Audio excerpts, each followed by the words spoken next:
Hi everyone, Bill Nye here. Today we're diving into the fascinating world of materials science with a look at ASTM D543.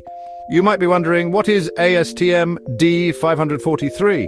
Well, it's a test, a really important one. It helps us understand how well plastics stand up to different liquids. You see, plastics are everywhere, from our phones to our cars, but not all plastics are created equal. That's where ASTM D543 comes in. It helps us make sure that the plastics we use can handle the liquids they're designed to hold or come into contact with. So how does this test actually work? It's pretty neat. First, we take a small piece of the plastic we want to test. Then we submerge it in a specific liquid like gasoline, oil, or even juice. We let it soak for a set amount of time. Next, we take the plastic out and examine it carefully. We check to see if it has changed in any way. Did it become weaker?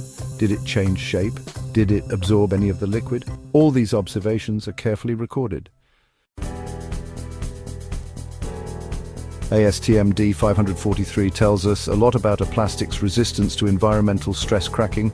This means we can see how likely it is to crack or break when exposed to certain liquids.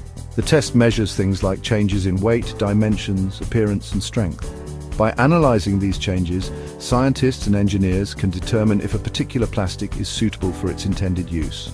For example, a plastic used to make a gas can needs to be highly resistant to gasoline. ASTM D543 plays a crucial role in many industries. Think about car parts that come into contact with fluids like oil or coolant. These parts need to be durable and resistant to cracking. The same goes for plastic containers that hold cleaning products, or even the plastic parts in your coffee maker. Thanks to ASTM D543, we can be confident that the products we use are safe and reliable.